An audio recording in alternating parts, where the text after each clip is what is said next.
Eu quero iniciar o meu pronunciamento dizendo que, mais tarde, durante a ordem do dia,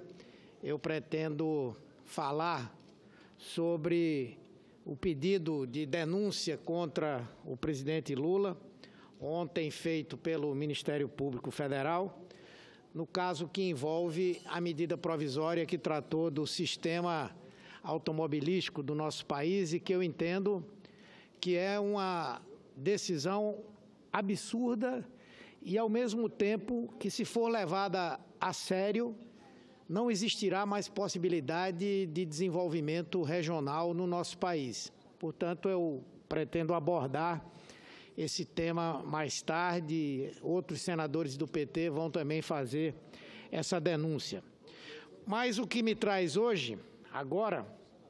é o pedido de apoio aos senadores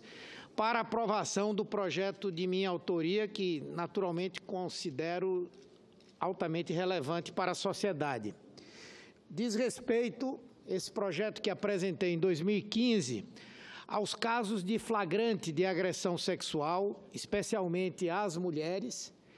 e que tem se multiplicado nos transportes públicos de todo o país. Todos se lembram do episódio acontecido em São Paulo, em que um homem foi preso por agressão dessa natureza,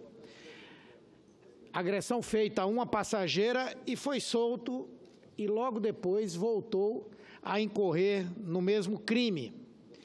Independentemente de eventuais problemas de ordem mental e até do caráter assintoso da sentença do juiz que o liberou da primeira prisão, ao considerar que uma mulher sexualmente agredida dentro de um ônibus não sofreu constrangimento ou violência, é preciso uma lei específica para coibir esse tipo de crime que tem virado recorrente. Há esse projeto de lei que eu apresentei, e apresentei com base em denúncias que foram feitas há uns 2 anos atrás, por conta de agressões desse tipo feitas no metrô de São Paulo, e que houve casos de agressores que foram presos pelos seguranças, levaram até a delegacia o agressor e lá sequer ele foi preso por conta do fato de que trata-se hoje de uma contravenção penal e não de um crime. Então, o projeto de lei, ele tipifica o crime de constrangimento ofensivo ao pudor em transportes públicos e prevê uma pena de 2 a 4 anos de reclusão, além de multa aos chamados encoxadores e demais aproveitadores. O relator do meu projeto é o senador Magno Malta, que deverá colocá-lo em votação amanhã na Comissão de Constituição e Justiça. E, como é terminativo esse projeto, ele deve ir para a Câmara dos Deputados. Atualmente, como eu dizia, o ato abusivo é considerado apenas contravenção penal e tem como punição apenas o pagamento de multa. Muitos dos casos não podem ser considerados tipicamente estupros, que têm penas mais severas.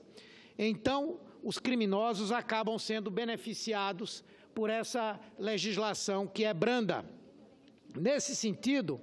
é preciso o apoio dos senadores ao projeto, que é esse nosso, número 740, de 2015,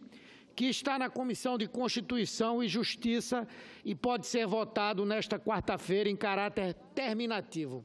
Seria, no meu ponto de vista, uma resposta necessária e rigorosa a essa odiosa agressão dentro dos transportes coletivos. E, portanto, nós teríamos uma lei adequada ao tratamento desse tipo de prática e de crime que tem se tornado tão repetitivo e é, ao mesmo tempo, tão agressivo à dignidade da pessoa humana, especialmente às mulheres que dele são vítimas. Mas o segundo registro que eu gostaria de fazer diz respeito a uma importante vitória que nós conseguimos no município de Petrolina, onde 900 famílias que vivem e produzem nas áreas dos assentamentos Dom Tomás e Democracia, lá em Petrolina, no Vale do São Francisco, tiveram o seu pedido de suspensão de um processo de reintegração de posse solicitada pela Codevasf, suspenso pela Justiça Federal com sede em Juazeiro da Bahia. É importante dizer que lá no Pontal aconteceu um processo ainda no governo da presidenta Dilma, e era ministro o senador Fernando Bezerra Coelho, onde houve uma licitação para os interessados em utilizarem as terras do Pontal para a produção agrícola. Nessa licitação venceu uma empresa que mais à frente desistiu de tocar o projeto. E nesse período, os componentes do MST, famílias que ali residiam proximamente e que viviam em grande dificuldade, ocuparam a terra. São 900 famílias que ocupam hoje menos de 1.000 hectares de um projeto que tem pelo menos 30 mil hectares. E durante um período houve uma tentativa de reintegração de posse, período durante o qual houve o início de negociação para que daqueles 30 mil hectares, 1.500 pudessem ser destinados a essas famílias, porque elas já produzem. Eu estive lá, eu vi, é uma produção muito rica, são pessoas que estão tendo a oportunidade agora de sobreviver, caso contrário, estariam engrossando as estatísticas dos miseráveis do nosso país, que voltou a crescer depois do governo golpista de Michel Temer, e se esperava para ontem, que era o dia em que estava marcada essa reintegração, para hoje, essa reintegração de posse, e, felizmente, a Justiça Federal suspendeu a reintegração, determinou que se procure um entendimento para que haja um acordo em relação a essas terras, e nós conseguimos, eu estive lá, mas naturalmente foram os trabalhadores que conseguiram, porque caso contrário haveria com certeza um conflito de consequências difíceis de serem previstas, e muito provavelmente haveria um massacre, haveria mais uma chacina para ampliar os números daquelas que já aconteceram nesse governo Michel Temer.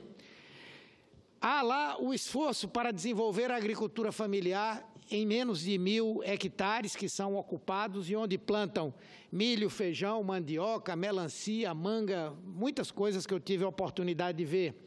E é inaceitável que a Codevasf, que deveria fomentar e apoiar o desenvolvimento regional, esteja agindo nesse governo contra esse objetivo e essa perspectiva, querendo expulsar as famílias produtoras da área em que elas estão assentadas.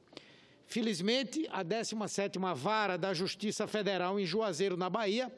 proibiu o despejo dessas 900 famílias e como eu disse, fundamental, é necessário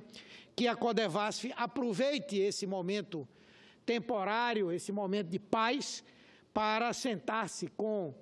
os agricultores, com os trabalhadores e encontrar uma solução pacífica para o caso, que não pode ser simplesmente a tentativa de expulsão daqueles que estão produzindo alimentos de uma maneira sustentável em meio à aridez do sertão. Então, eu queria fazer no dia de hoje esses 2 registros, parabenizar os trabalhadores das comunidades Dom Tomás e Democracia, lá no Pontal, em Petrolina, e também aqui, mais uma vez, pedir aos senadores e às senadoras que amanhã, na Comissão de Constituição e Justiça, aprovem esse projeto que eu considero importante e que vem se somar a toda uma luta para que no Brasil as mulheres sejam efetivamente respeitadas, tenham seus direitos garantidos e que nós possamos dar uma contribuição para a superação desse machismo secular que dá a muitos a ideia de que têm direito de usufruir dos corpos das mulheres da maneira que mais lhe aprouver. Muito obrigado, senhor presidente.